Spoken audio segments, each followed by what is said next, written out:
Hey everyone, this week's episode is brought to you by Deep Creek Glassworks. Trying to stand out with a handmade gift? Something to impress your loved ones? Look no further, Deep Creek Glassworks has you covered. Ornaments, pendants, functional glass, oh my. They also offer marbles, wine glasses, and much more. Deep Creek Glassworks is your place to find custom glass for everyone's needs. Fast shipping and crust-resistant boxes. Support your local business and check out etsy.com/shop/Deep Creek Glassworks. That's WORX. And just for our listeners, if you use promo code SUPERFUN, you'll get 10% off of your next order. Again, that's etsy.com/shop/Deep Creek Glassworks. Welcome back for another episode of Super Fun Game Review Podcast Go. Find us on Facebook.com/SuperFunPodcast, Twitter.com/SuperFunPodcast, Patreon.com/SuperFunPodcast, Instagram @SuperFunPodcastGo, iTunes @Superfun Game Review Podcast Go. Thanks and enjoy the show.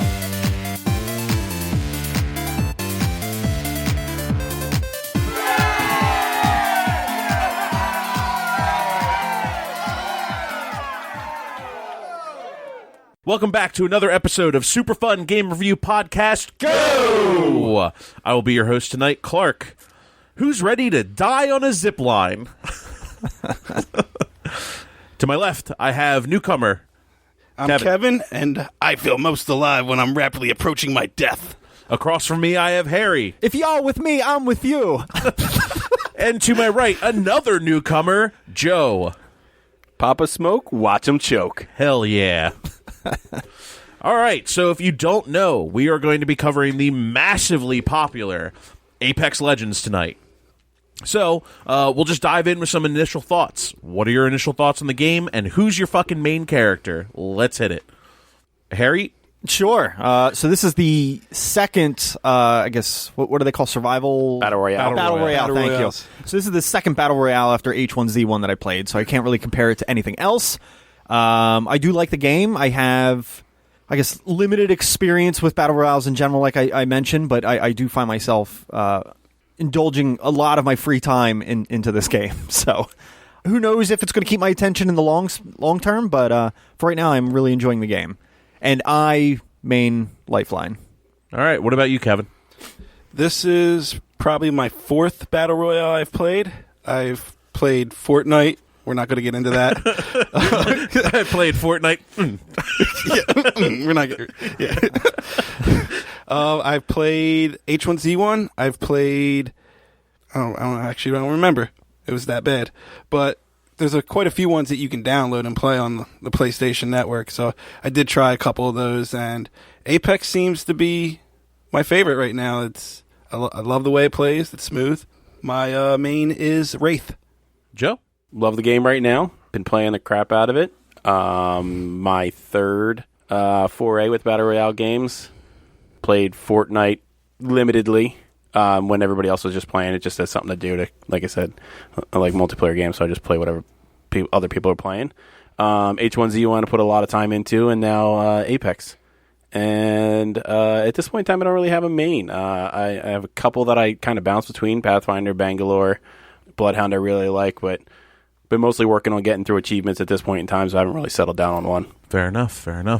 I'm like a veteran of Battle Royale games. I've played pretty much all of like the main ones, from DayZ to H1Z1 to PUBG, Fortnite, Battle of the Nines on PC, which was like a big one, and now on to Apex, and I think Apex is the best, honestly. It out of the gate, it's the most polished. There's not weird, like, oh, they're fucking, like, you can't shoot people in the head, or it doesn't take people down. You know, like, I feel like it's the most solid out of the gate package. I mostly main between three different characters, honestly. It's Bloodhound, Bangalore, or Pathfinder for me. They're my three just go-tos. I personally feel like you always need that if you're going to, not play with friends. You gotta, like, especially with this game, you need to have, like, three characters that you're, like, solid with, Unless you want to be a baby like a lot of the pub people, because I feel like... Right, and then there's, like, all the people that are just like, oh, you took my main, and then they just drop out of a random party. Yeah. Which, we'll get into that a little bit more, but let's move on into development. Game development. So this game actually, came out in February, and it was really crazy because they announced it, and then 4 days later, it was live. Not many people knew about this game in production or anything like that. What I found most interesting about this was two things. One, it's from the guys who made Titanfall 2 and Titanfall. And you can see, because there's they use the weapons from the game, and they use the slide, the way things just feel in general in the game. The speed, momentum, yes, violence of the game. And then it actually leaked about a year ago on Reddit, and nobody fucking believed the dude. He put the map out there, and he was like, "Look, hey, I got this," and the Titanfall crew is working on a new game.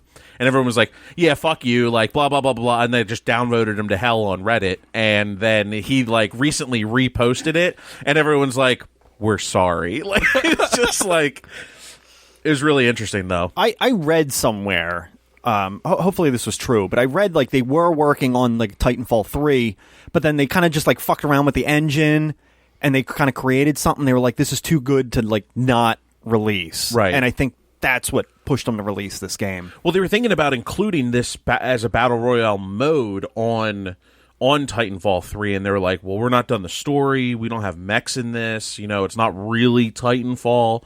So then they released it. Another little interesting tidbit that I saw, on the artwork for the original Wraith and on the Wraith model herself, she has a pilot patch from Titanfall, where anyone that's familiar with Titanfall, the Ion, the one that, or no, not Ion, what's the one that slashes and goes through the teleport? He does Wraith's abilities. He has the sword. It's the sword mech from Titanfall 2. He actually go phases and stuff like that, and she's a phase pilot. That's what her tag says. So she could have been one of the original. She does. Pilots. She does have that pilot uniform, that skin that you were able to download a few days ago. Right. Yeah. So perusing Reddit a couple days after it launched, there was a lot of dev activity on our Apex Legends, and one of the devs actually posted that it was actually a full blown Titanfall game with, as Clark mentioned, a battle royale mode, and they pretty much kept playing it, and it had mechs and pilots in it, and everything, and wall running and everything that had Titanfall 2, and they found it way too difficult to balance, and it was kind of OP depending on who you picked. So they just kept basically stripping it down until they got basically what we have now, as far as the legends and their abilities and things of that nature, which is why there's so much Titanfall 2 influence. I don't think this game would be the same if it had mechs in it. No, I don't think it would play the same. All right, if that's it for game development, let's dive on into the story. Story. Lengthy conversation here. Yeah. So this game is sheerly Battle Royale. There's not a lot. There's character bios and things like that. I don't really think we need to dive into that. There's some lore that's amassing for the characters, but there's no cohesive story in the game itself. I think there's some tie-ins and some kind of interesting things. There was some backlash on one of the characters. A lot of people didn't like that Gibraltar was gay. The devs were pretty much all right, just whatever. We don't care. And that's the perfect stance to take. And there's a few interesting things. The LGBTQ plus community really kind of got behind this game, because they also have a non-binary character.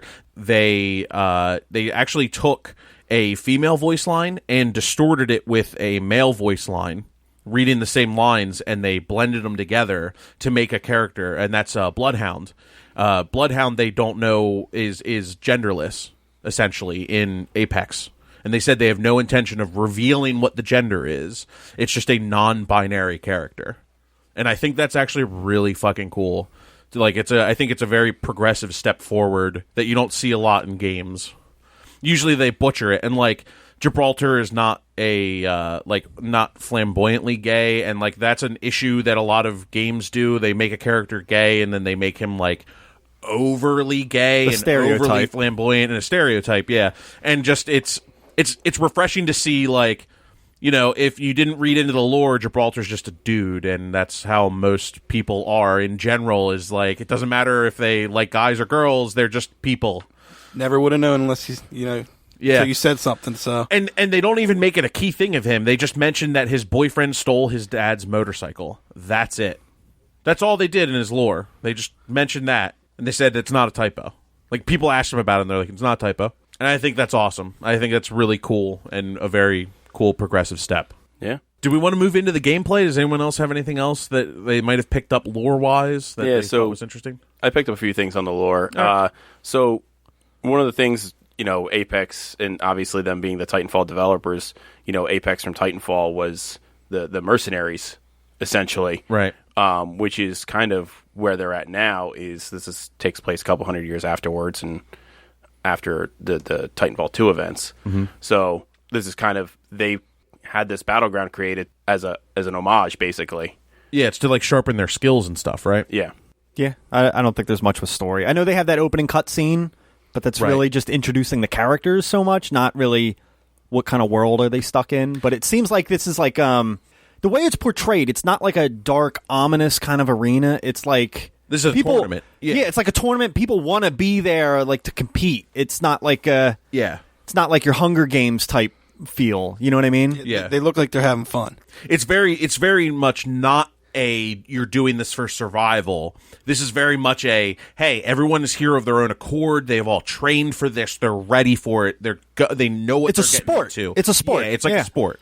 Yeah, there's like the banners all over the world and stuff like that showing who's the top, who's the best. Like they're all called champions. Like it's awesome. Yeah. I think it's a really cool little just added effect to it. I agree. All right, guys, let's move on into gameplay. Ooh, before we go into gameplay, I'd like to ping something real quick. Mm-hmm. Mozambique here. Oh, God.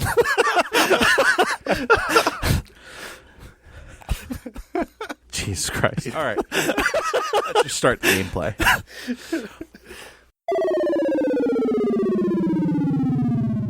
Gameplay. All right, so the base of the gameplay is your typical battle royal thing, 60 people drop into a zone, or a ring keeps pushing them in further and further. One team gets crowned a champion.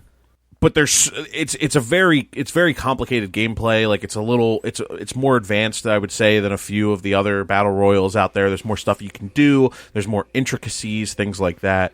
Just have at it. Let's talk about some gameplay experiences.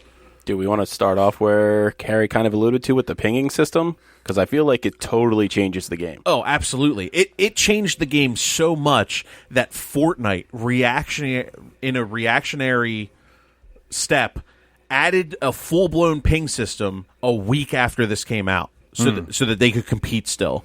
Because people were like, hey, everyone that's making a Battle Royale game, this is the new standard. Like, straight up. They revolutionized the genre immediately upon entry.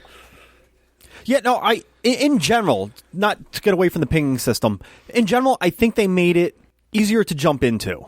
Like, they made it more people-friendly. And I mean that across a couple different reasons. Mainly the ping system, because the communication really helps, or you get the warnings from characters, like if the ring is moving in, or you get like, oh, well, we have a distance to run, so you don't even have to check the map. Sometimes you're just getting these sound indicators to tell you like what's going on. I think the biggest thing that I've seen, and again, I can only compare to H1Z1, but the way they color code their ammunition makes it so seamless for picking up what you need instead of having to like really look at it. Because there was a million times playing H1Z1 where I'd pick up the wrong ammunition just because it looked so similar to some of the other boxes. So I just feel like they'd knock down a lot of these like entry barriers for players. And the ping system also helps. I mean, think about how many people you play with that don't have a mic. Right. And then you drop with them and they're like, oh, this is over here, this is over here. Let's go over here. Like, Right. And there's a lot of things you can do with that ping. Like, tons of different things. You can tell people, oh, I'm looting over here. There was somebody over here. I'm attacking over here. Defend this area. Unopened boxes over here. Open boxes over here. Death crates over here. Like, let's go over here. Let's not go over here. I find you don't even need a mic with random people because of the ping system. It's great. I think in terms of communication for people that don't want to actually verbally communicate with each other, that ping system is revolutionary. I think we're going to see that in tons of games going forward. Yeah, I think even people with mic systems, the pinging system is insane because there's so many times where you're just like, yeah, I can tell you that there's like an R99 in a specific spot, but like pinging it and being able to call dibs on it is ridiculous. Dibs. Yeah, they put a dibs system in here so that when someone pings something, you can hit OK, I'll be over, or dibs that I want that, and it'll stay on your HUD so you can like continue doing what you're doing, and when you're done, you can just go over and get what you need. Right, but the further that if somebody else calls dibs, I can't call dibs on that same item. Yeah, it doesn't let me. I mean, you can still run over and pick it up, but you can't call dibs on it. Right, yeah. it won't let you. Like, I think that is just revolutionary. Also, let's just talk about like how quickly you can move around the zones and stuff like that. There's the redeploy balloons. There's the zip lines, sliding. Like all of that stuff is incredible. And like for me, as like someone who really enjoys playing Pathfinder, the ability to like grapple and swing and then make my own zip lines and stuff through the arena, that changes how quickly you can move and stuff like that. Like that first initial wave, that could be a death sentence in another game. And this one, I don't worry about the ring until it's like round 4 because I know I'm just going to be able to get through it if I get clipped by it a little bit. right. So speaking on like moving around the map, I'm going to do this a lot tonight, just comparing to H1Z1. But remember how necessary it was to have a vehicle in H1Z1? Yeah, immediately. If you didn't land on a vehicle, you might as well just log out. Yeah, right. You were fucked. Like the way you can maneuver around the map in this makes it just, again, very entry level for any player. It's just one less barrier to getting into the game. Now, speaking on that, as far as like map sizes go, there's this guy that basically tests out Battle Royale games, and it's hard to do an accurate measurement because they're all on different like systems and different platforms and everything. But he basically times moving from one side of the map to the other to kind of gauge how big of a map something is. And this is one of these smaller maps. Like he was able to cross the whole thing in like 10 minutes or so. And some games are like 22 minutes to go from one corner to the other corner. So it is a very much smaller playing area. I think it forces people into encounters a lot sooner and kind of keeps the gameplay a little bit more engaging. Well, there's a smaller amount of people, too. Most games you drop with 100 plus. Yes. This drops with 60, and it's only squads of 3. Yeah. Dropping with 100 solo players, you want that big open space. From what they're saying, man, new characters, they're very open about like, look, we're gonna be making 4 seasons a year. Each one's gonna have a new character, new weapons, new skins. We're gonna work on a new map as well. Let's go. Speaking of the map, I gotta say, I love the map design. I absolutely do. The high tier loot areas are all on the outside, while other battle like royales, people want to drop in the middle. And having the high loot areas on the outside disperses the people more. So instead of having most of the server go down right away, which they kind of do sometimes with the blue areas. It still happens. With the blue areas, yeah, because it gives those people that like that a thing to do, but it also gives the people that want to kind of hang back something to do too. So they those people are spread out more instead of all going to these specific areas that people know are great and whatnot, and everybody's working their way in. But it also helps with people, they kind of get good weapon setups right away in the game instead of going half the game with something they hate. Because, I find I usually like what I have by the time I'm leaving my first area. Rarely am I like, I don't like what I have. And if that's the case, my teammates like what they have. I think speaking to that, too, like, the weapon balance is actually really good. Other than the joke on the internet, which is the Mozambique, the weapon balance is actually really good amongst all weapon types, essentially. Like, there's all weapon types, there's at least 2 weapons that you're not going to complain about having end game. Like heavy, there's probably 3. Right. It's really well balanced. Yep. I personally think the Mozambique is not far from being a balanced weapon too. So I think if they change the rate of fire, it changes that gun. Yep. I think what they need for the Mozambique is they need an expandable clip. Well, they can't because it's like that 3-round revolver type. They'd have to change the actual look of the gun. But what I was saying, if they change that rate of fire so you can shoot it like you can, like the Wingman? The Wingman, yeah. If they change it so you can shoot it like you can the Wingman, just as fast as you can pull that trigger, that changes that gun completely. Yeah. You know what it needs? Like, it should be like a one-shot gun where it does like an insane amount of damage. Like, if you can get like a weapon attachment to put on it, where you could fire all 3 rounds simultaneously or something. There you go. That Yeah, would that be wouldn't cool. be bad either. Yeah, but that you Let can it put use- that on But then the it's like like you either hit or you You're miss. dead. Yeah. Yeah, but you know what? As a backup weapon, if like I roll through a clip on something and then I swap out to that, If that was the case, I'm okay with that. that. Would be my backup weapon. Yeah. Like that would be your finishing weapon. Yeah, you just fucking blast somebody that just went down. Like, oh, you're dead. Yeah, so we probably won't see that happen. That'd be OP. Yeah, yeah. An instant kill would be bad. There should be no instant kill weapons. I don't think, because the Kraber's not even a guaranteed instant kill. outside of the Mastiff. I mean, well, yeah, they're Master's not an instant kill. they're insta kills if you don't have a shield. I used it last night. I got 200 damage on one shot. Yeah, Yeah, but if someone That's, has that's a full shield and full that's health. probably a headshot. if the way somebody- the headshots work in this game. if somebody had blue armor, that's not a down, because the blue armor is 125 on top of 100. It wouldn't kill them. So yeah, you'd murk somebody that has the white armor, but if you have a Mastiff and they have white armor, they haven't looted properly at that point, because you can't drop and find a Mastiff, and you can't drop and find a Kraber. You have to get them from the drop crates, Right. which only comes second round. They start coming second round. Yeah. You can get one from a Lifeline package as well. Oh, no, you can't. No, you can't. You can't get golds from. No, you're right. Lifeline, You're right. But no, in general, speaking with the guns, like, again, comparing to H1Z1, you can only get, like, tier 1 guns in that game right from the get-go. You can almost get anything upon dropping in this game, which I like. I feel like it balances the game, and it doesn't force you to go after some of those drops, like mid to late. It changes up the dynamic. It's more about looting everywhere instead of looting very specific spots throughout the game.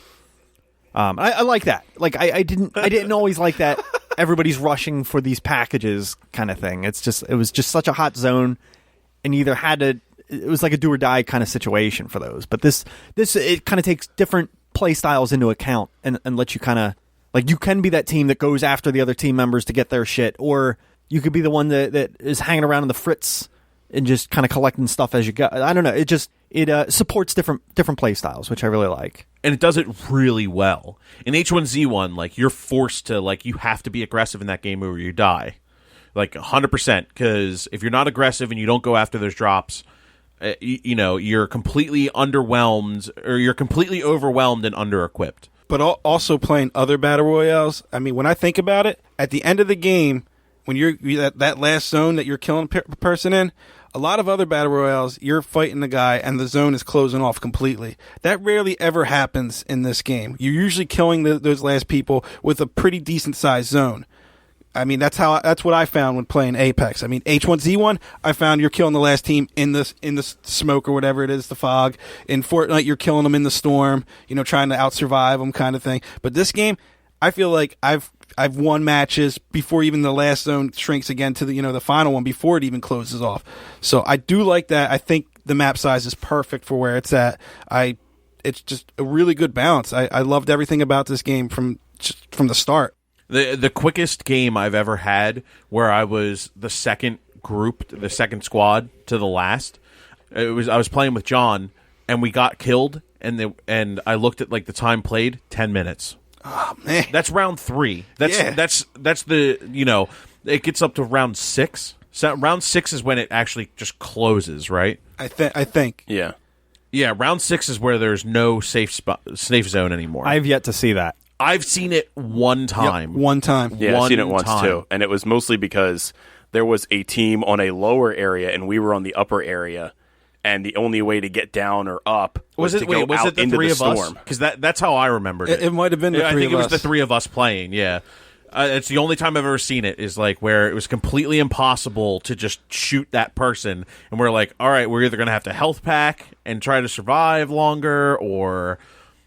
And that's like the strategy there, is like you have to pick pretty much a designated survivor. Everyone drops their health items for one person. That person drops all their ammo for the other two. The other two go on a suicide mission to try to inflict as much damage as possible, and the other person just sits there and heals and heals and heals to try to survive in case the other two fail. And hopefully it's a lifeline. Yeah, oh yeah, you drop your fucking... Well, yeah, if you have a lifeline, that's the designated survivor. Yeah. They just drop their thing as soon as they need to, and...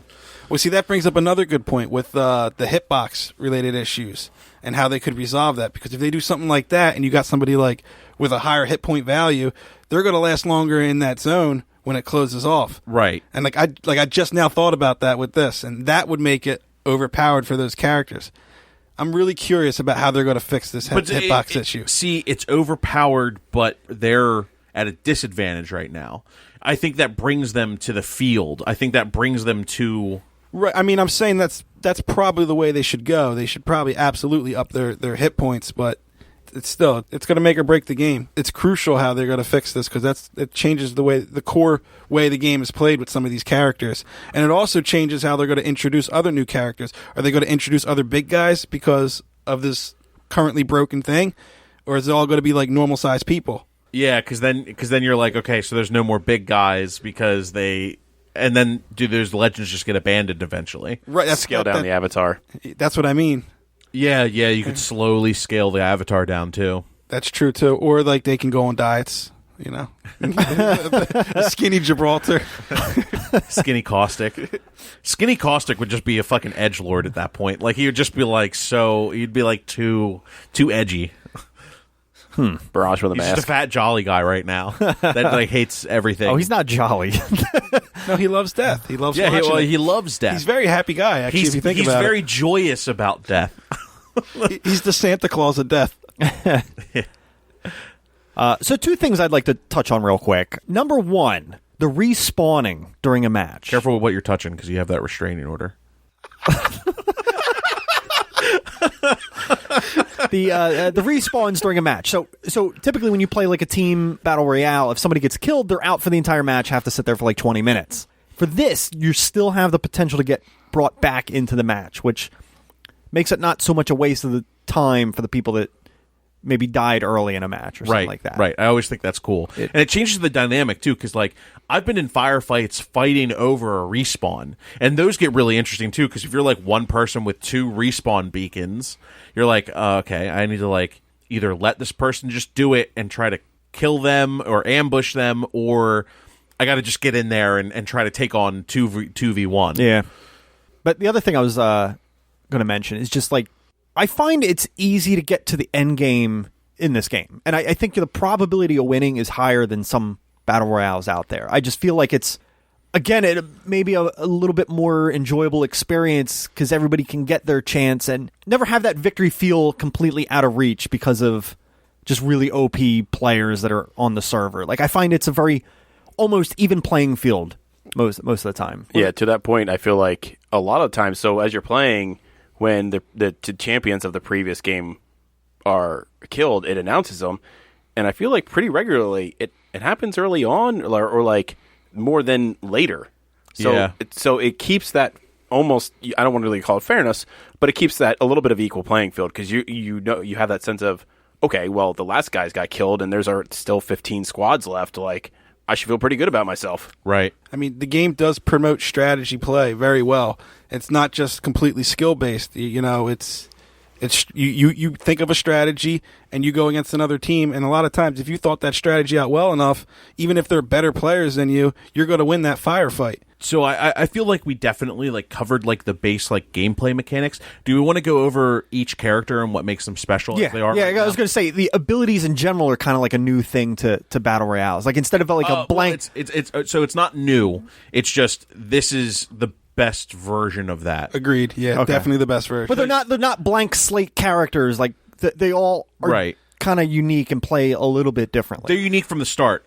Call of Duty has the blackout mode, and you can get perks that kind of make you more of an ability-based character towards the end of the game. Is it typical of Call of Duty fashion? Like they're kind of perks, like the quick reload, the stuff like Juggernaut, that. quick reload, silent footsteps, which is huge because you could sprint silently in that game. Blackout's another one that I've played. I actually really like that. I was going to try to get everybody on that before this came out, and I was like, oh. No, I mean, I have that game too. It is fun. Yeah, it's pretty cool. But I definitely like Apex more. Yep, 100%. I even think it's smoother. Yeah. I think it's smoother gameplay than Call of Duty.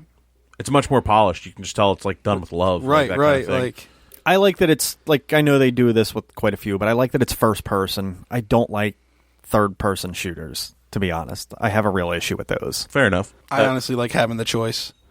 Yeah, I liked when they did that in PUBG. PUBG made it so like there's first. So in third person games you can switch to first person if you care to do so, or you can queue up in only everyone's first person. Everyone's doing first person mode. Everyone's doing third person mode, or switch, which I thought was cool.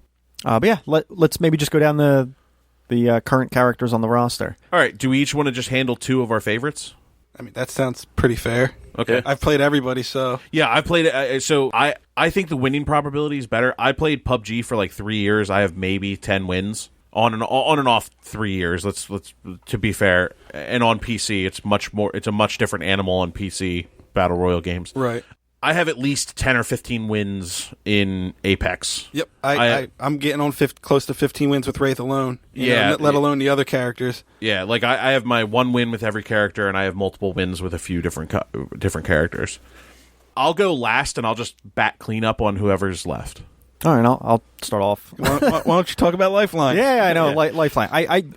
My opinion, I know everybody wouldn't agree. I just feel like her health boost thing to the team is just kind of like an irreplaceable ability right now. And I find it's super crucial. The amount of people I've saved, that if you get stuck in the barrier, the amount of times I've like ran behind somebody and then as I'm like healing them, just throw down my health shield so that I'm getting health back as I'm picking this person up. And I've gotten people like through like a level 3 shield back to the playing arena. It's literally like having a healer for an RPG. Like, would you go into a boss battle without a healer? No. Right. So, like... Right. I think Lifeline is absolutely great for the weight.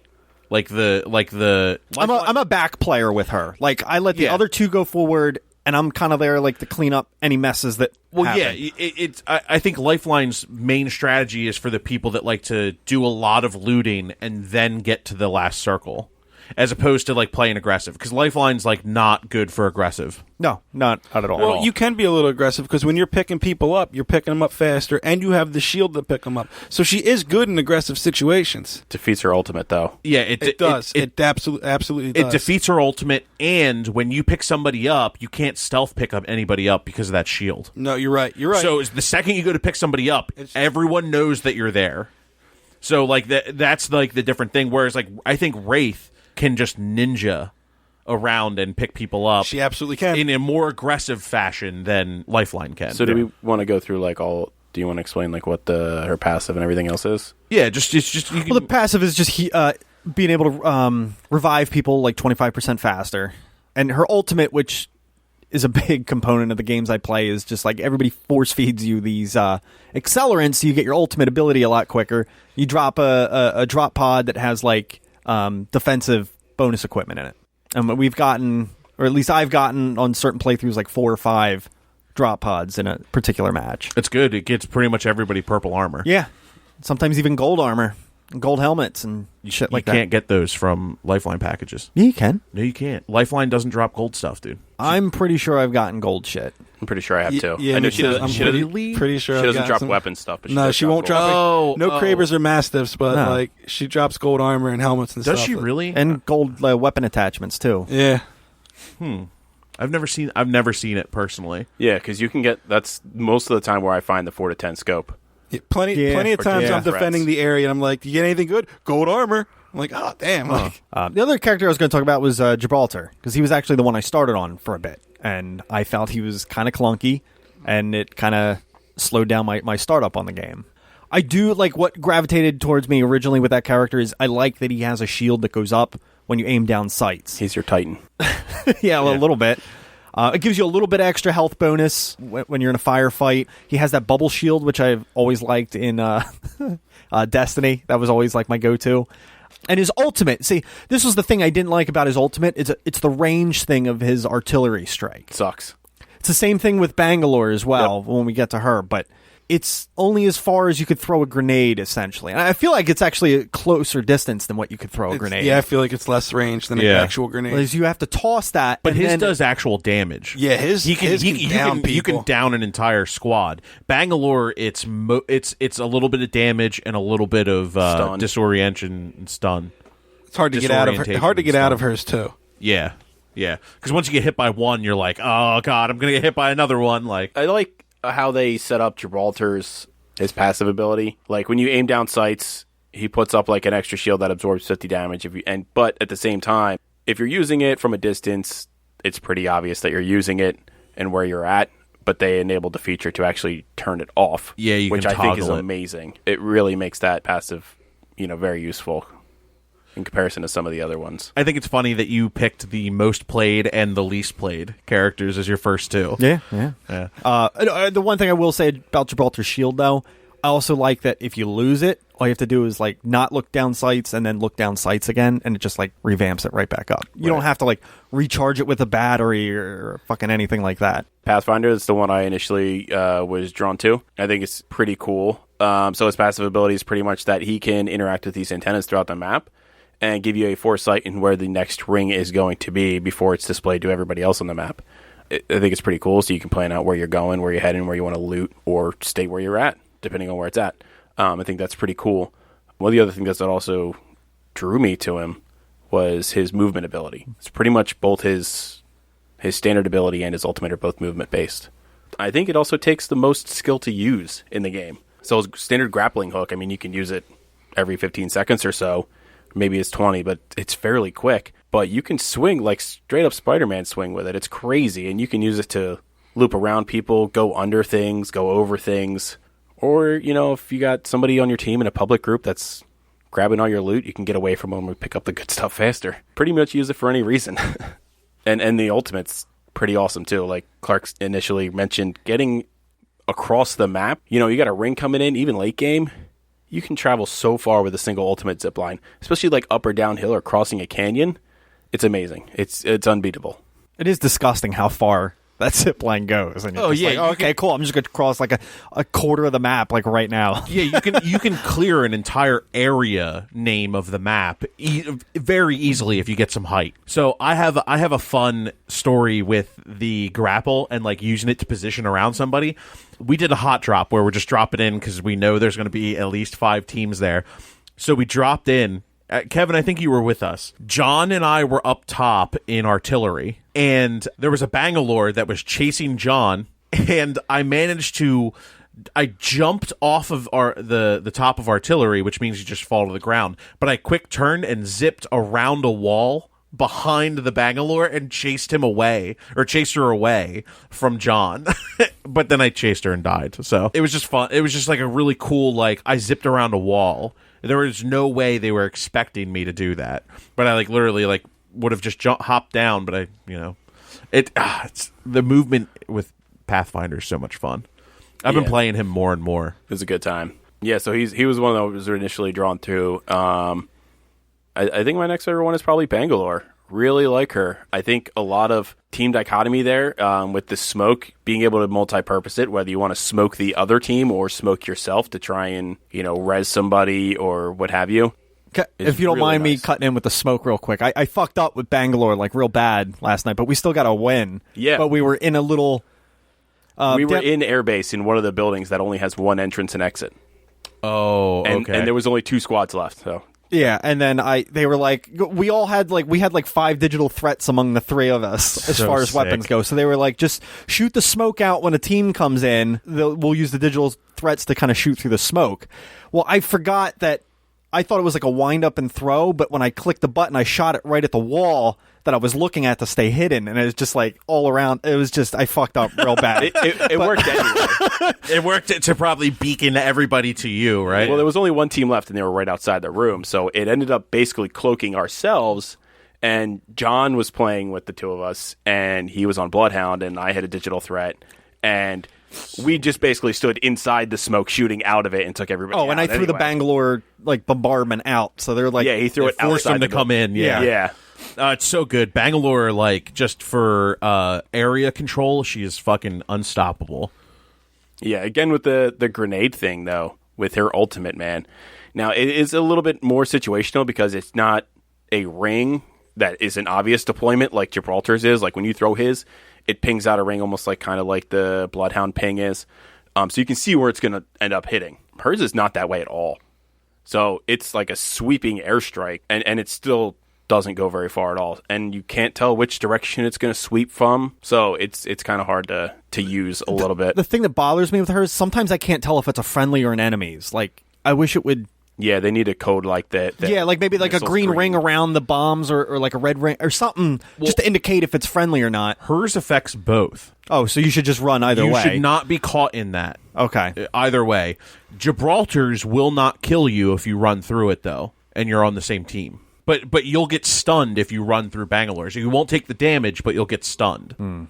So, fun fact. If you're okay with getting stunned, you can run through Bangalore's and try to catch people as they're going through. You won't take the damage, but yeah, I think stunned. The other thing I like about her a lot is her passive ability, which is basically if she gets shot, she gains a movement speed bonus. Oh my! I think it's just shot at. I've gotten that bonus without even taking damage. Yeah, it's ridiculous. I think it's kind of overpowered, to be honest. She moves so fast. So fast. It's probably similar speed as the Wraith ability. It's faster. You think so? It's absolutely. I play Wraith as a main, and her passive makes her faster than Wraith. Yeah, it's very useful though. If you're like crossing a street in a town and you're pinged, you're gonna get to the other side unscathed pretty much. Yep. Just like running and then sliding with her, or like as soon as it clicks, you shoot a fucking smoke. You're out of the smoke, and they're still looking at the smoke. Like, where the fuck is Bangalore? That's exactly what I do. That's why I won't shoot at a Bangalore unless I have her dead to rights, because I know she's going to be out. Or I'll fire a shot and start like just only leading. I won't continue shooting at her because the cooldown on it, I think, is like 15 seconds. Yeah, I can't remember.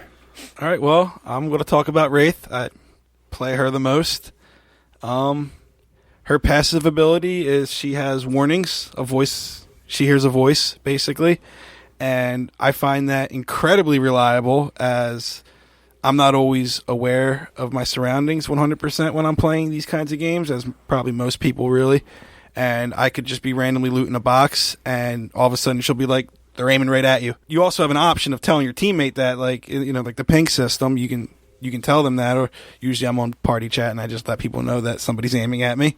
Yeah, her passive, I really like that a lot. I don't know, it's kind of like Bangalore's, a little overpowered if you play it right. Also, her secondary ability, her tactical, I think they're called tacticals, the L1s. Mm-hmm. She goes invisible. Well, not completely invisible because she has like a blue trail, but she speeds up just a little bit, and you're invulnerable while you do that.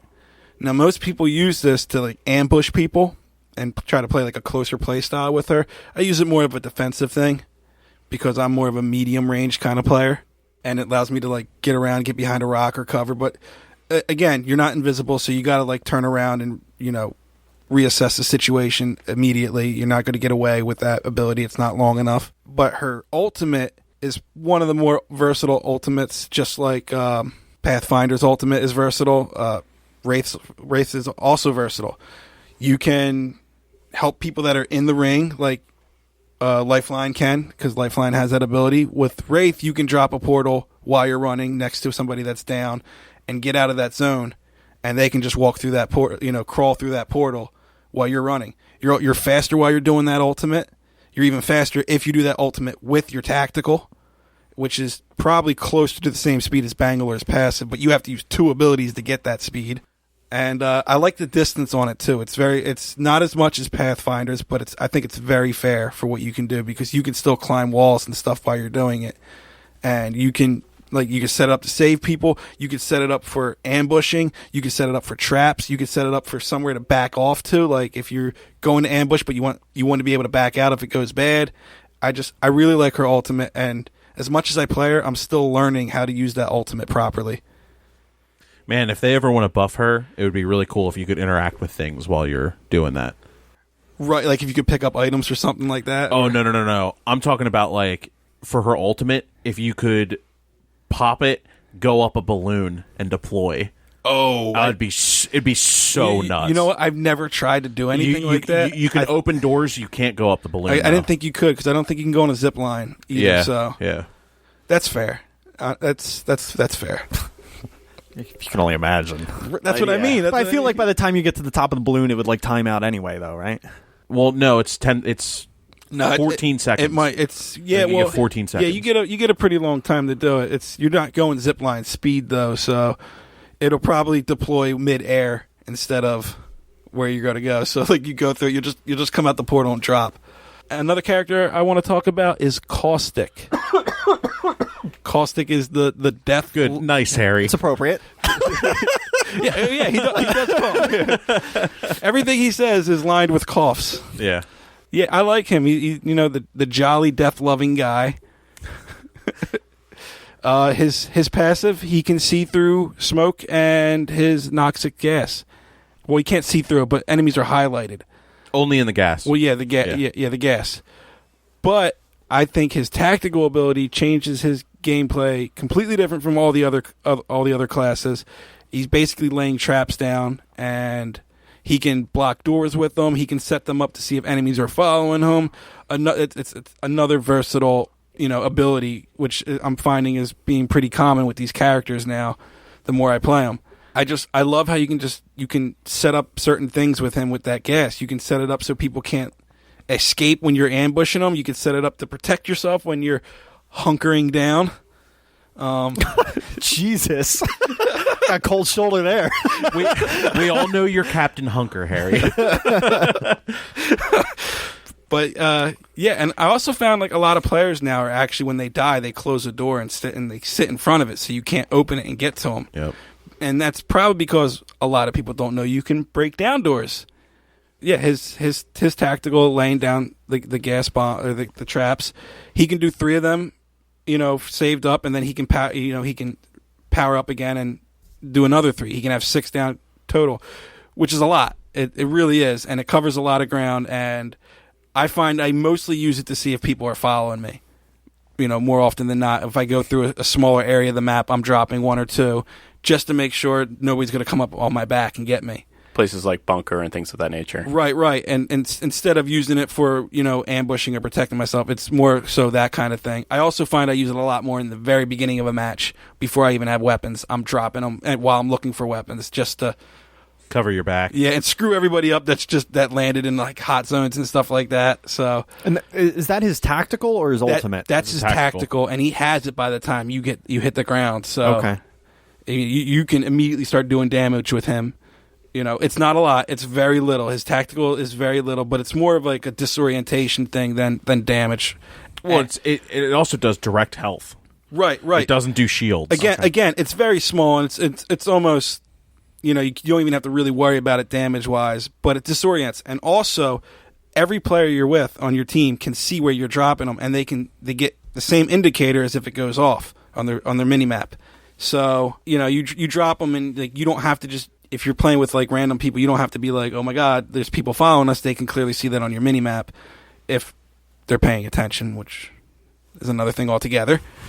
And his ultimate is actually awesome, and it does a lot of damage, especially if you get caught in the middle of that. It is ridiculously powerful. I like it a lot. It's the same kind of disorientation, but with lots of damage now. Most people aren't ready for it, I find, and most people don't know how to handle it. They panic. So if you're really good with hitting with Gibraltar's or anybody else that throws the grenade, you're really good with Caustic's ultimate, but you can also do his inside or underneath things versus the other 2 guys. So I kind of like him a little bit better his ultimate a little bit better than Gibraltar's and Bangalore's. But he's a good, well-rounded player, and I use his ultimate more that's than Bangalore what I mean. or Gibraltar. And I actually find myself picking up ultimate accelerants when I'm him too, so I can use one of them and try to get it back sooner than later. So wait, can you describe what his ultimate is again? Is it just like a big? It is a gas grenade, and it does a lot of damage. You tick down fast, much like a level 4 ring zone kind of thing. Oh no! So the way his gas works here, because I've watched. I trapped somebody in a room with one of my gas grenades before. Okay. Dude, it was fucking brutal. I got somebody in a one exit room, threw the gas grenade in there, shut the door, and then put one of my independent variables there. So even if they broke down the door, they'd have to get through over the variable, and I was just standing there with a gun. They never came out. It goes up incrementally every damage tick, so it goes 3, 4, 5, 6, 7, 8, 9, 10, and when you're getting 10 and 11, people are just starting to die. It goes really fucking quick. I like Caustic a lot. I've been meaning to kind of start playing him again more. It's tough to switch to him because of his playstyle being so different from the other characters. Yeah. Question about his ultimate: is that also only direct health damage? Yeah. Yeah. Okay. Yeah, you can kill people real quick with Caustic if you can get them trapped in a corner. I think endgame, when the ring's getting real small and stuff, his gas is the ultimate move, bitch, get out of the way, because you can do it indoors. You don't need stuff from the air. It's he's really immune to his own gas, right? Yes, your teammates are also immune to your gas. Okay. Not the disorientation though. Yeah, well, I mean, it's smoke. It's smoke otherwise. Well, it's a little bit more. You do get disoriented, much like Bangalore's. Much like Bangalore's ultimate. You do get that disorientation, but you don't get the damage ticks. Yeah. Okay. Well, you don't get stunned either. You don't get slowed by walking through his gas if you're on the team. Interesting. I never really noticed. Yeah. It disorients you like smoke. So you go into it and it's very thick and you can't really see through it.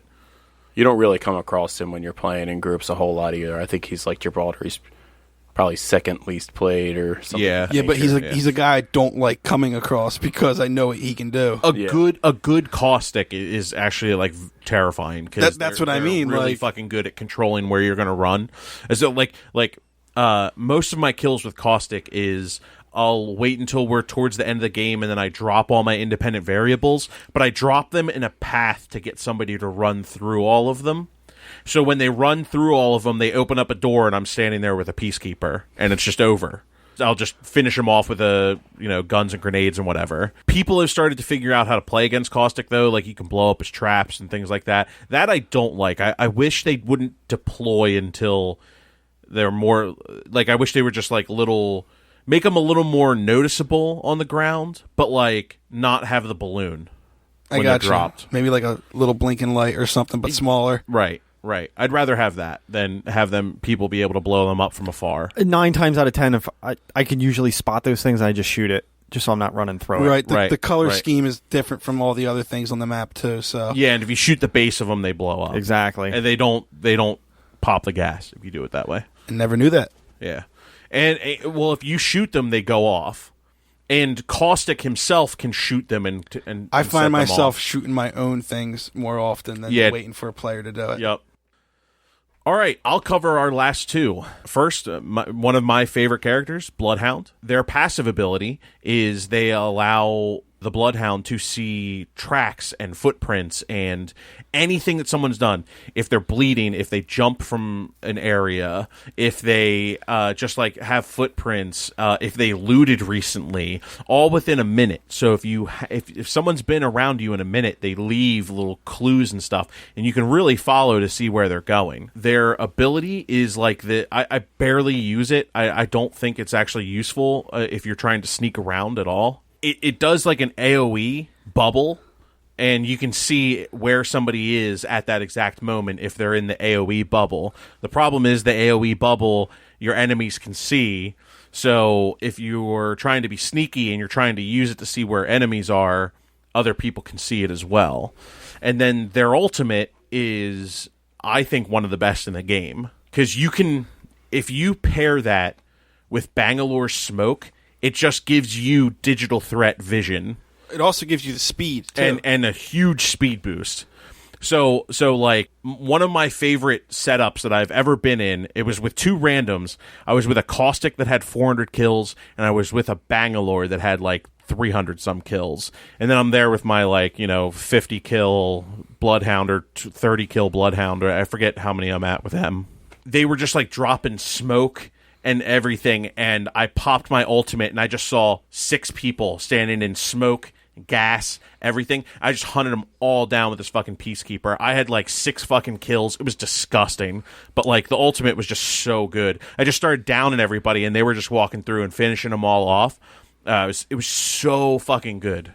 It's one of the most powerful ultimates, I think, in the game. Because you just get heat vision on everybody. Right. And it's a fairly long it's time like too. You get It's it like for 30 seconds. Yeah, you get it for like 30 seconds. Which is kind of ridiculous in a firefight. Yeah, because It's a whole firefight. Right. And everyone's tracks, all their footprints are like elevated and raised, so you can see exactly where Super someone's noticeable, running, yep. and like you can see all the lines where they're going and stuff. I've done it to hunt people down all the fucking time.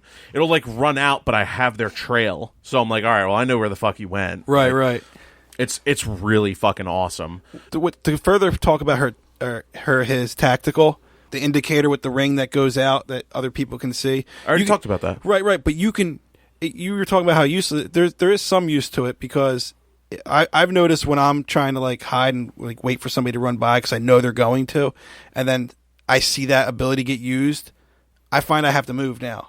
Like they know where I'm at, they know my strategy, and I feel like I now have to move and come up with a new strategy. Yeah, you can push it. You can push people that are hiding. Right, and that's forced me to go into a situation I didn't want to be in. A lot of times I would actually die because of that. So I don't think that ability is completely useless, but I'm with you. I don't like using it just because other people can see it. But there is some use to it. Yeah, I wasn't saying it was useless. It's just I don't use it because I don't feel that it's...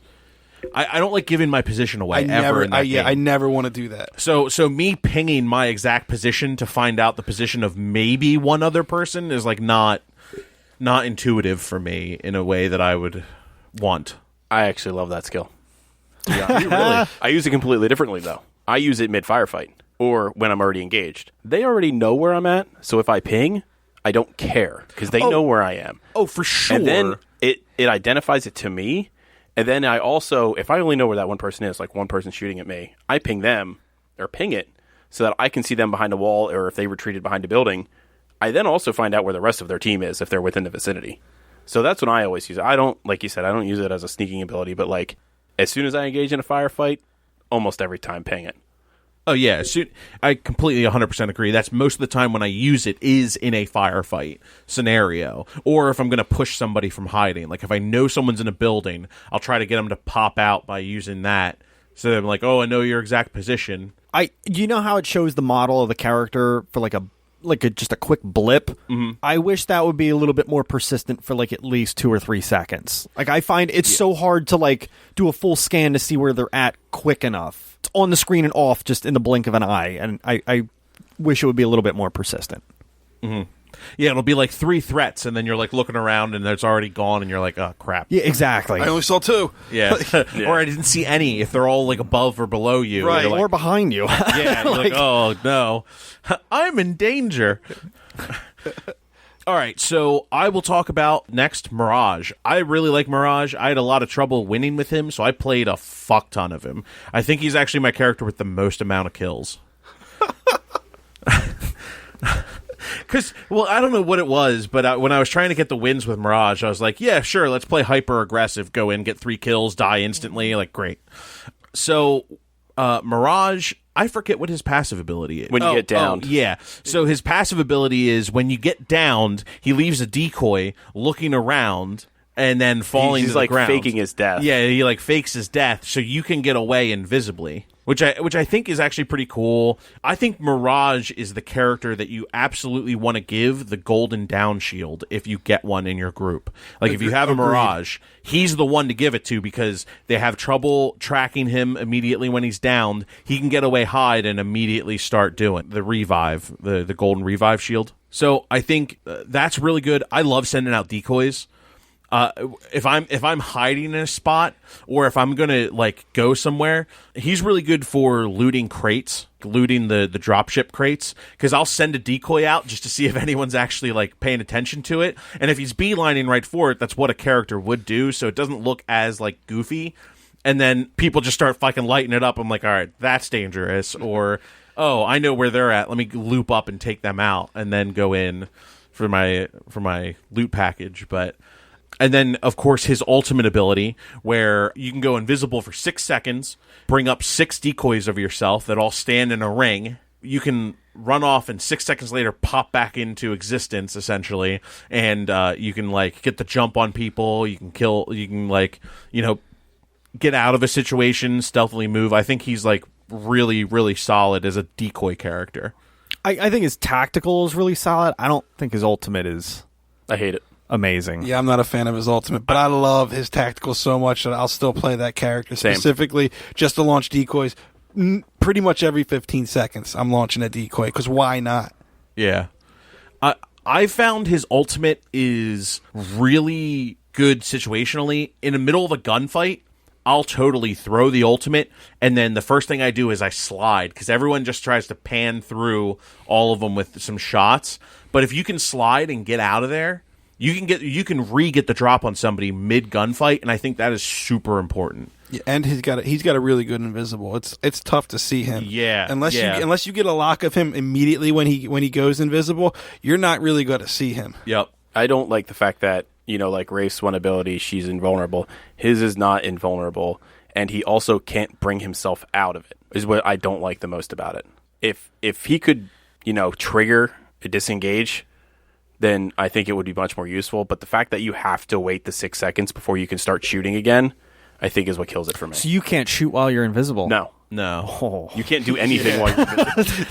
I never used his ultimate, I'll be honest. Not once. Yeah. I don't see why you couldn't shoot when you're visible, or maybe that would bring you. That's what I think would they want. should Yeah. do. But that's also that you would use his ultimate a lot differently then. You would get behind a group within that 6 seconds and then immediately start shooting. So maybe it is for like to keep things more balanced, because he would be pretty powerful as a character if he could come out right away and people used his ultimate a little bit differently. And just devastate people. Yeah. Right. So like maybe that was done that way specifically for balance reasons. I guess we'll have to see as more legends come out. Yeah, and I'm sure they're going to still tweak the legends that are already out. Right, yeah, because they haven't done any of that yet. So, because you got to understand how new this game is, despite how polished it feels like. Yeah, we haven't gotten any balance patching yet. We haven't gotten any nerfs or buffs yet. We haven't gotten any big updates. They've done bugs and crash fixes, and that's pretty much all they've updated. Right, and this still feels like a game that's been out for a long time. Like, yeah. Oh yeah, and it's been out less than a month at this point. Well, it's actually just a month now as of this recording.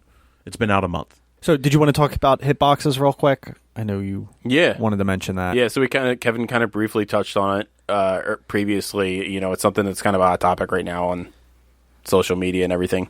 But, like, I think it's definitely something that needs to be addressed because, you know, race hitbox is like a third of the size of Caustic's and Gibraltar's, and you could definitely feel it as you're playing these when characters. she's running, her hitbox is lower than the rest of the characters. Even full standing, it's, like, ridiculous. Yeah, there's like some measurement charts Gotcha. where like the amount of mass in each of them. Like I said, that's good. It's really going to alter the game how they address this, because if they do health, all the stuff that's direct health damage is affecting the people they're getting buffs or debuffs with their health. Like, I'm really curious about how they're going to fix this, because I don't know how I would, because there's such advantages and disadvantages to adding health or taking away health from people. So I'm really curious about how they're going to do this. I think it's kind of going to be like make or break in the long run of the game. Yeah, it's literally the only reason at this point I still haven't unlocked Caustic either. Like, because I know how I feel when I play Gibraltar. I just played a ton of Gibraltar trying to get his win finally for my achievement, and there's no way I'm going to put myself through that again, regardless of his skills. Like, I play Pathfinder. His isn't quite as bad as those two. It's still pretty bad, though. But I feel like his movement speed due to his grappling hook kind of makes up for it. Like, Caustic and Gibraltar have no movement bonus at all. They're just huge. I think Gibraltar's really the only noticeable one. I think by default that Caustic has neon colored skin. I think his like default skin makes him so it's really like he's a target. Whereas I think that as soon as I change Caustic's like skin on him, like his cosmetic skin, I was getting shot less. I felt like I didn't stick out as much. But Gibraltar is like a noticeable difference, 100%, and so is playing Wraith. like if you just like play a game as Wraith and then play a game as Gibraltar, like you can fucking tell how different they are. Yeah. Whereas like with Caustic, I know he's in between Pathfinder and Gibraltar on the scale, but I don't think that Caustic is nearly as noticeable as Gibraltar. The change up there. Something else, and correct me if I'm wrong, but I'm pretty sure Gibraltar has a heavier sound when he walks as well. Like it almost sounds louder. And like when you play as him, you can kind of hear it when you're walking around as well. I think it's just another indicator that he might be in the area. I think it just sounds different. I don't think you can hear it any further. It sounds clunkier when I've played with him. Like it. Yeah, but I don't think I don't think the sound is actually further. Like I don't think you can. I don't think if like a Bloodhound and a Gibraltar are running at the same time, I don't think if you're 40 yards away you can hear either one, and at 30 yards away you could hear Gibraltar but not hear a Bloodhound. Does that make sense? Yeah. I think you can hear it whether or not. I think it's a clunkier sound, yes, but I don't think it's actually like a distance difference in hearing it over the other. Well, I mean, speaking of sound, they do a pretty good job with that. We'll get into it. Yeah. Okay. I'm learning. All right, let's zipline our way into graphics.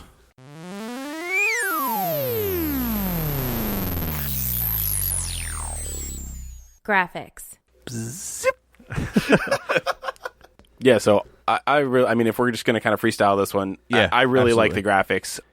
It's one of those things that it really gets me. I don't know what it is about certain games. I was kind of really excited about the graphics because like there's games like Borderlands, cell shading. I can't play those games very well. For some reason, it really fucks me up. Like depth perception wise, especially in shooter games, I just can't do it. So I'm really excited about this game as far as the graphics go. Everything is really smooth and polished. Very rarely do I actually see graphical errors where there's like missing segments in the land or something like that. I've noticed a couple of times, and it happens for the entire match for me. I don't know if it's just because like, you know, I have a day one PlayStation or whatever it is, but I noticed that there are characters every now and then that actually don't have their full skins, and they're just black silhouettes. And those games, I actually do really well because you can see them in windows like ridiculously when they're in buildings and stuff. It's kind of hilarious. Like a pop-in? Yeah. It's like a cardboard cutout walking in front of a window sometimes. You've experienced this on Apex? Yeah. Wow. Yeah. It's very rare. I mean, I've played quite a bit. You know, I'm almost level 50 now, and I've probably had it happen maybe 4 or 5 times. But when it happens, it's the entire match, and it's a huge bonus. Oh, wow. I've never experienced that. Yeah, I mean, I got a day one PlayStation, and I also have a the day only one I PlayStation. experience is when I'm watching another player pick somebody up from being downed. And sometimes, like, the map disappears, and all I see is the background of the map, like the ocean or whatnot.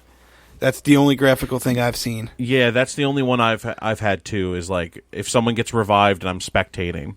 Yeah, and it's only happened to me one time. Yeah, it's a very weird glitch. You know, the other person will be fine, and then I switch to that person that gets revived, and all I see is like ocean and like just spinning around the fucking maybe one screen. corner of the building that's like just start going crazy. Yeah, like, yeah. The corner will come in, and then it'll just like dart out, and then it starts getting spiraled. It's really disorienting. I have to switch off of it when it happens. Now, I will mention, I think this is very apparent when you play the game. It's a very bright, neon-y color palette for this game. It's not, like, you don't have your dull tones. It doesn't look like a worn-down world or anything. It No, not at all. pops. Everything pops. Even the desert fucking pops. Yeah. It's very bright, vivid colors. Now, when I first started playing this game, I thought it was going to be a little bit more a little bit more of a futuristic setting.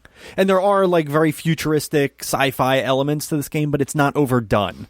Because I was concerned getting into this game, it was going to be like way over the top, and like that kind of thing doesn't appeal to me so much. I don't like the super over the top sci-fi setting. That could also be a thing that's going on with the map itself. Since the map itself is kind of like a rundown, you know, everything's kind of more apocalyptic feeling. Like, you know, it feels like nobody's lived in these places for a long time. Like they haven't been kept, you know, that kind of thing. And, you know, there are rumors of other maps where they're not like that at all. It's more city-wise and stuff like that. So, you know, you might see, you know, have a different feel once we start doing maps of other areas and whatnot. We shall see. I'm also curious to know what the fuck that dinosaur is doing out in the water. I'm pretty sure that has something to do with the Titanfall game. It does. From what I've heard. Yeah, it's from Titanfall. It's in the lore of Titanfall. Okay. I know it takes place in the same world. They haven't, like... Yeah, they didn't try to hide that at all. No.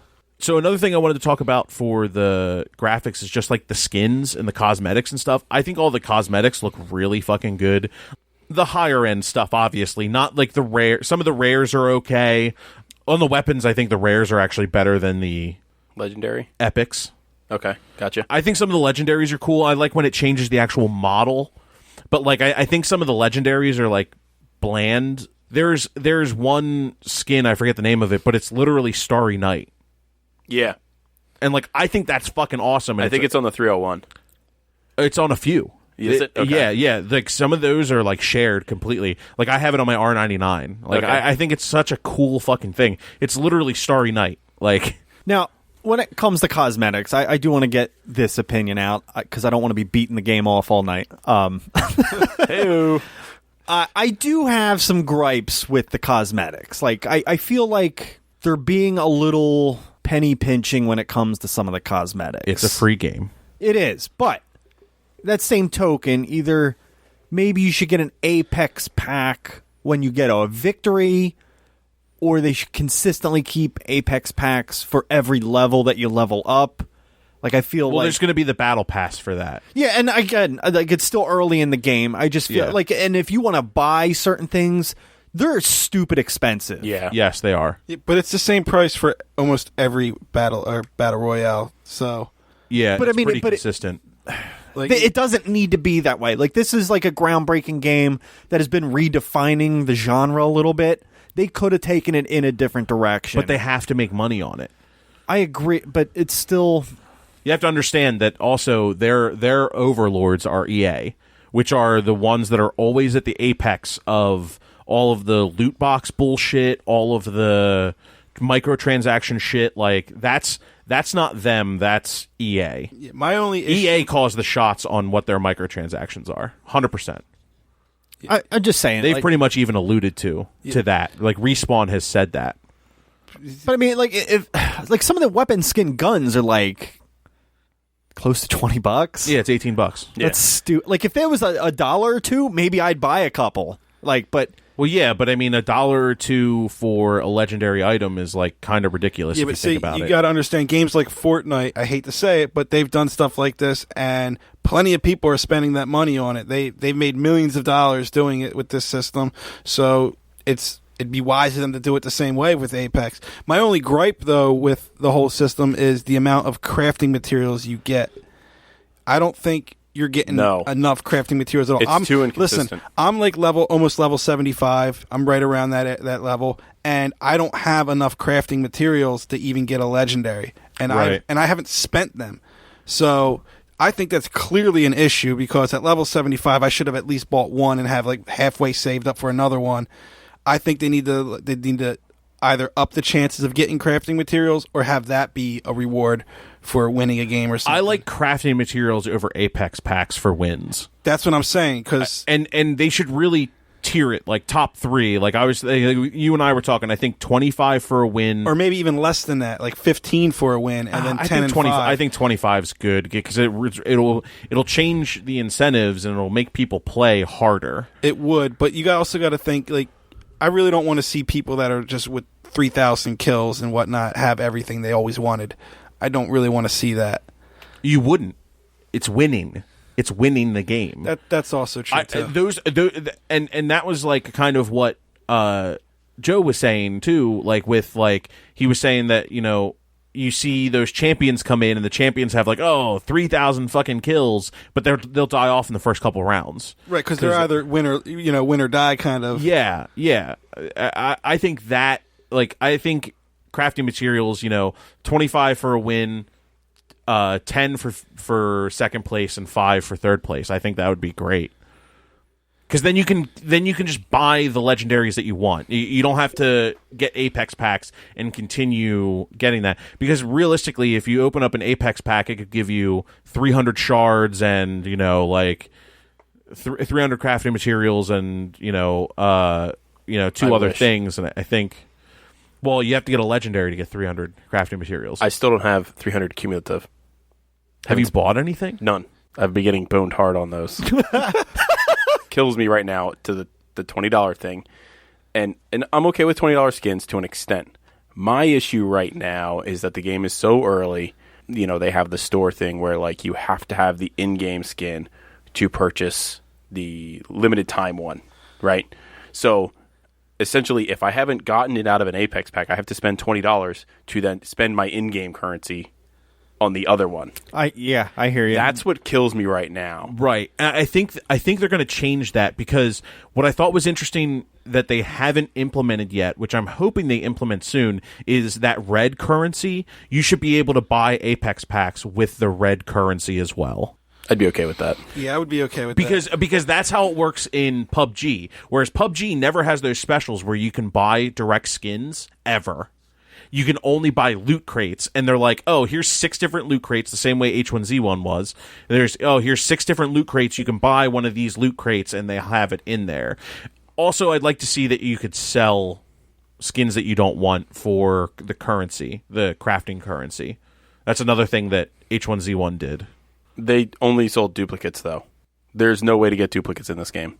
On PC, it's different. Well, yeah, that was on the Steam store. You could sell skins on H1Z1 you could sell on the skins Steam directly, store. or you could crush a skin that you had for that's right. currency. You got fabric or whatever. Yeah. Yep.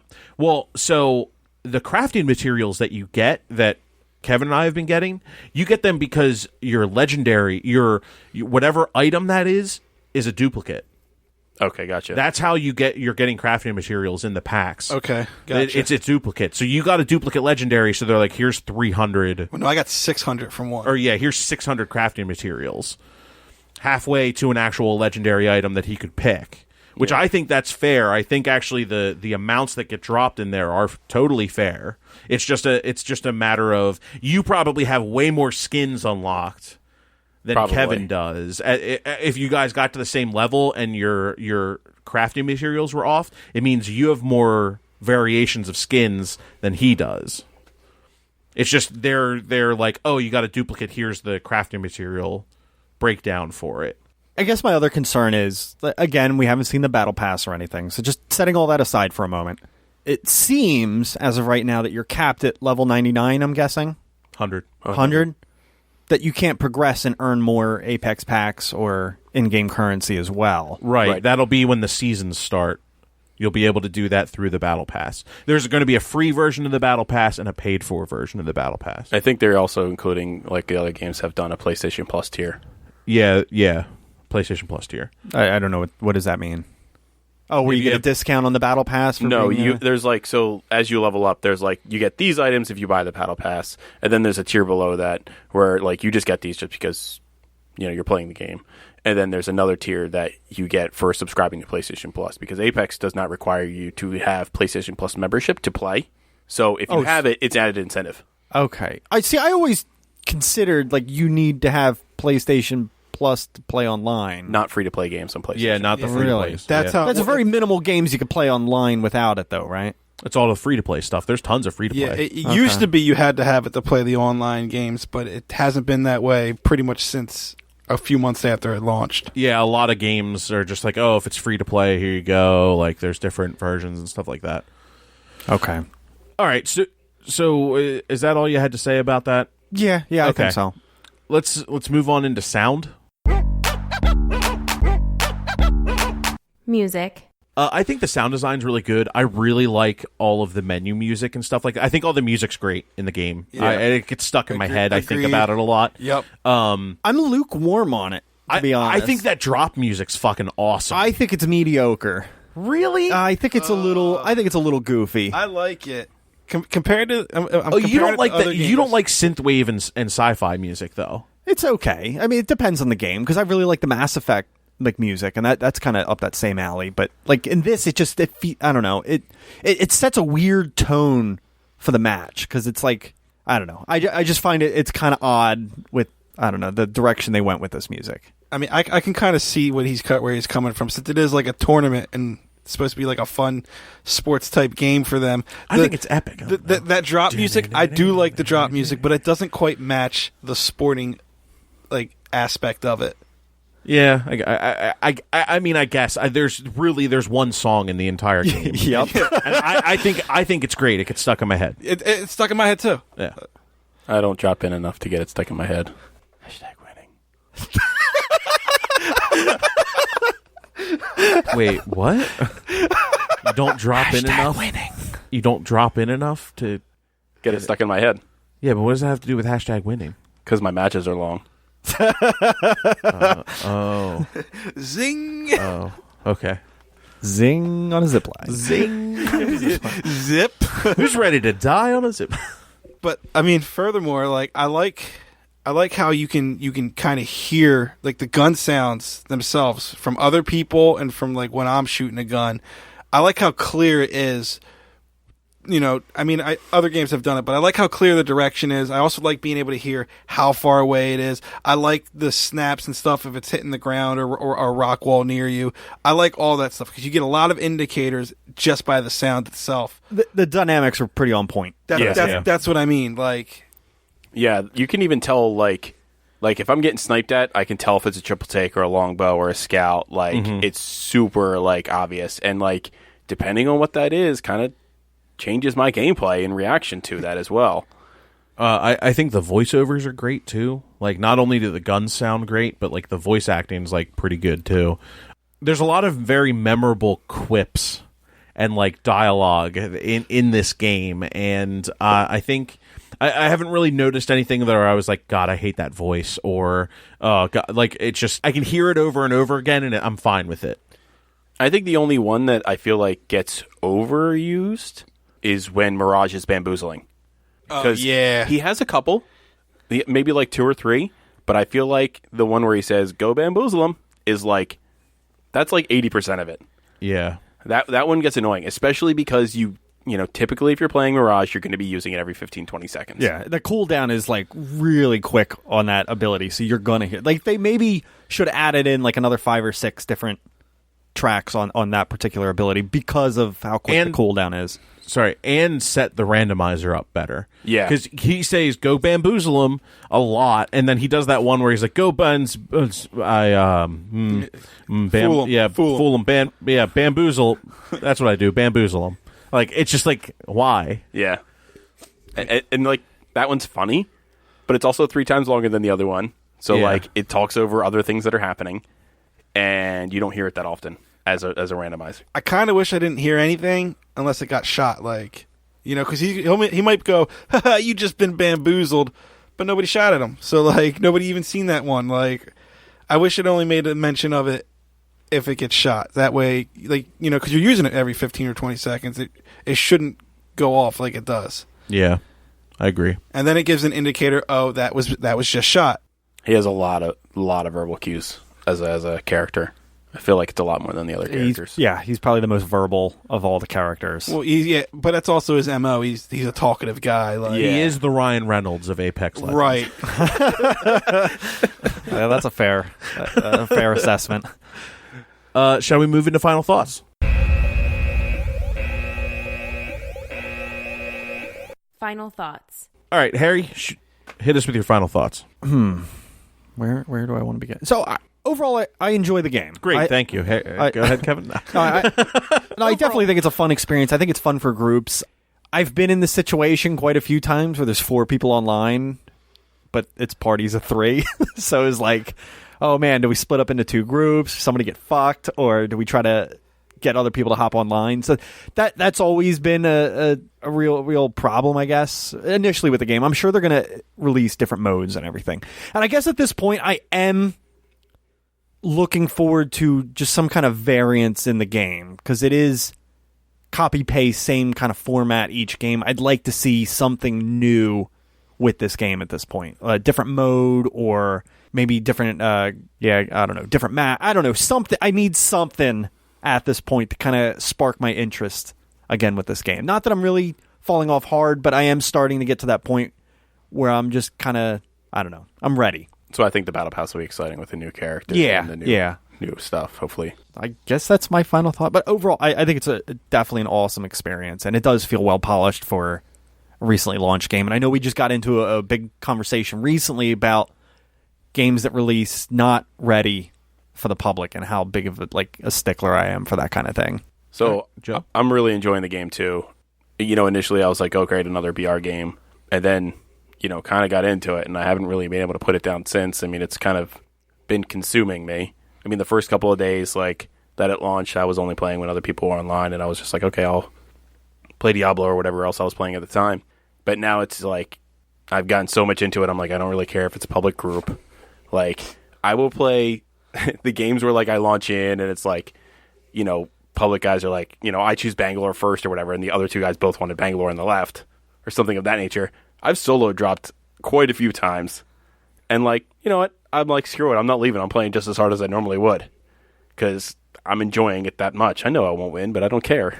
To go along with how much you like the game, I mean, I kind of put off other games too. I might have mentioned I do play Final Fantasy 14, and I nearly got kicked out of my guild because of this game, because I just straight up just ignored stuff they wanted to do as a guild and just to play this game. And they were very mad at me. I had to apologize numerously and tell them that I won't put them off like that anymore, kind of thing. Because Apex did consume me. I downloaded it because I was told to just download it. It's free. Give it a shot kind of thing. It might have been Joe that told me to do it. And like he said, I couldn't put it down since I started playing. And it's getting me in trouble. I'm staying up too late playing this fucking game. And sorry, I really enjoy it. And also, another thing I like about it compared to other BRs is the way it promotes close quarter fighting. Because really, snipers and stuff are just on much equal grounds as, the shotguns and whatnot. Instead of being I'm running across 400 yards away from somebody and then going down right away from a headshot. You don't really see that in this game. And I like that a lot. You can pretty much promotes anybody's true play style to these kind of shooters. And that makes me want to stay with it, really. And that's also helped. I feel like I'm winning games because of that reason. I'm not getting outshot done by snipers. I played other BR games where I feel like I have to have a sniper in my loadout or I'm just not going to do very well. And I like being able to go shotgun, auto rifle. It's not going to hurt me. So that I do like. But yeah, it consumed me. I had to make apologies. I don't know. I kind of wanted to pick apart this guild real quick because that comment just irritated me. So, do they understand? No, hold on. To be fair, I did make, promises. I was supposed to be with them for events, and I'm the tank of the guild. So, without me, they're most likely not going to be able to do what they want to do because not enough people tank in MMORPGs to begin with. So, how big is the guild? It's very small to the point where oh, okay. Yeah, there is no replacement. I am the tank. I'm the only tank in the guild, and I play end game. So the closest one to that is 10 levels below the level cap. But like I said, I play end game. So all my equipment is end game equipment, well beyond the level cap. But without me, they can't do any of that. So I definitely hurt them big time by playing, but I was I'm playing with these two other guys. Fuck all you 6 people that I met online. I knew these guys longer. Fair enough. But I apologize, and we made amends, and I'm pretty much just going to promise less things to them. There you go. So I didn't tell them real that. Non-committal. I just told them that I'll keep my promises, but what they don't know is I'm going to make less of those promises. So unless they listen to this podcast, I'm sure they don't. All right, fair enough. Thanks.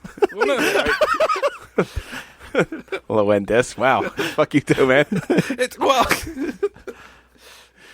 How often do you review MMOs? So we haven't done any. And we're not going to either. Okay, then.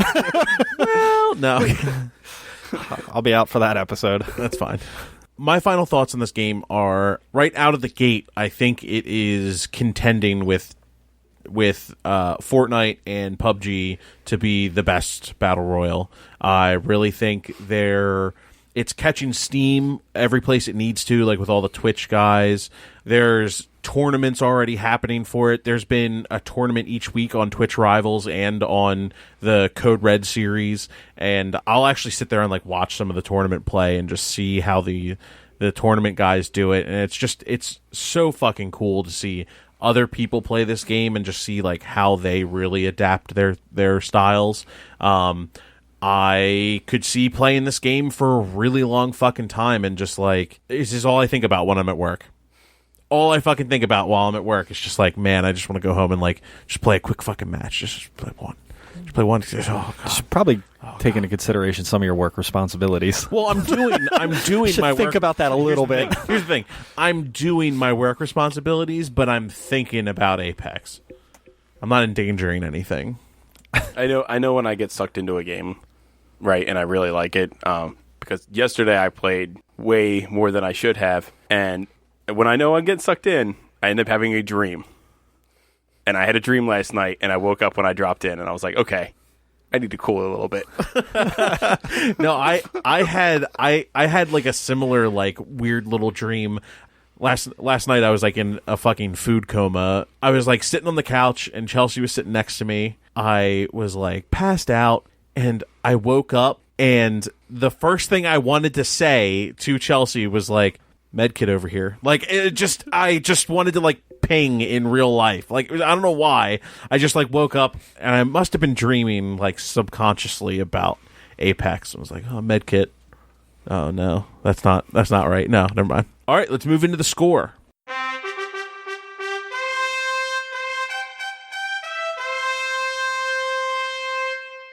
The score. Let's do it. Harry, what do you got? I'm going to go with an 8.0, which is going to tie with Uncharted Drake's Fortune and Zombies Ate My Neighbors. Ladies and gentlemen, I'd just like to share with you that Harry didn't have to look up his list before we got to... Oh, I did it earlier. I understand that you did it earlier, but you never do that. We always get to the end, and you're like, hold on, let me just... I got to look up my other games' ratings and put it in line. Yes, yeah, he always has to put it in line, and he always has to look it up. Yep. All right, I'm going to go with my rating. This is obviously a definite buy. It's free, though, so what I would honestly say is give Respawn a little money. I totally think that what is here is worth $10 or $20. Whether it be through the Battle Pass, whether you just buy Apex packs, whatever. I've totally bought $10 worth of Apex packs. I thought I played the game and I thought it was fucking incredible, and I was like, they deserve some fucking money for this. I don't want the game to go away, so I'm going to support them somehow. I gave them fucking $10 already of my money for. I bought Caustic actually, and I spent $20 on the game so far already. I was like, whatever. Like, I bought Caustic and I bought $10 worth of Apex packs. There you go. Totally worth it. Yep, I bought the starter pack. Yeah. So it's I think the game totally warrants paying into it a little bit if you can afford to do it. So usually for our guests, what we suggest doing is having you go around. You'd give it a letter grade for Steve, and then Ralph is gush, shrug, or bash. Yeah. Okay. Interesting. What? All right. Which one of you wants to go first? I'll go first. All right, Joe, go ahead. I honestly, given the time frame, I'm going to say, as far as letter grade, I'd give it an A. Okay. It delivers on everything it needed to deliver right out the gate. For a BR game, that is, you don't really you don't expect 2 maps. You don't expect a battle pass right away. Everything that you expect with the BR game is there plus. So I'm going to go with an A as far as that's concerned. Okay. That might change down the line if they take forever to do other things, but as far as it concerns right now, an A. Number game. Grade. Yep. Number grade. No, I'm numbering the game. Oh, okay. All right. Yeah. All right. I know what I said. All right. I know what I said. I know what I said, damn it. Fight me. I would say I would give it an 8.5. All right. Definitely. A little bit more flexibility, number grade than or a number game than a letter, in my opinion. Mm-hmm. Mm-hmm. Mm-hmm. And I have the best grading system. I disagree. And yeah, as Clark kind of stated, definitely I would say, buy, obviously. Check it out. I'm definitely planning on spending $20-$30 in it. That's pretty much what I've felt it's worth at this point in time. I haven't done so yet, strictly because I'm waiting for the Battle Pass to see that price, and then, if it's $20, I'll buy $10 worth of crates or whatever. If it's $10, I'll buy $20 worth of crates. It's all I'm really waiting for at this point to put my $30 into it. Obviously, I'm gushing. Yeah, he is. Yeah, he is. He has made a mess on my floor. Kevin? All right, letter grade, I would give an A. I mean, pretty much for the same reasons. It being a new game, which I constantly have to consider because it's real easy to forget how new this game is. So I would definitely give it an A. It does absolutely hit on everything I'm looking for in a battle royale game. Numbers wise, I'm actually more along the lines of a solid 9, and I'm even close to a 9.5 on how new it is and how solid of a new game that it is. I could be talking something different a month from now after the Battle Pass, but specifically sitting here right now. Got wispy in here, huh? We were taking it back to the ASMR. Sitting here right now, a month after the game came out, I'm caught in between 9 and 9.5. I can't really settle on either one of those numbers. If only Harry used a 100-point scale, then It's not going to happen. You should use a 100-point scale. No, Okay. you should make up your fucking mind. 9.25. 40-point scale. I give it a 9.25. Yeah, the 2 5s. Not 100-point scale, man. Come on. 100-point scale, Harry. Allow you to get really in depth with your score. You know what? Just make it 1,000. Yeah. All right. I would buy the game. If you play battle royales, download this game, play it. If you like it, support the the devs. I always support any dev for any game I like, free or not. I'm always going to put money towards it because I'm under the same thing. I want to keep playing it, so I'm going to throw money at them and keep letting me play this game. Basically, I've also made a mess on the floor too because I'm gushing. I'm assuming that's not what Ralph intended by gushing. No. Or maybe it is. Maybe it is. It is now. We really can't understand vegans like that. Yeah, so. he does really get hyped up for some games. Mario's voice. Yeah, Mario's voice. So, all right, guys. Thank you again for joining us, Kevin and Joe, and we will catch you with the next review. Sick. Just one more game. Drop in the blue zone. Yeah, just one more game. Yeah, just drop in the blue. We'll drop in the blue. It'll be fine. It'll be a quick kill. But yeah, join us next, and until then, I will just leave you in a trance. Stay sexy. Stay sexy. Game over. Game over. Game over. Game over. Thanks for listening to Super Fun Game Review Podcast Go. Stay up to date on our Facebook at facebook.com/superfunpodcast.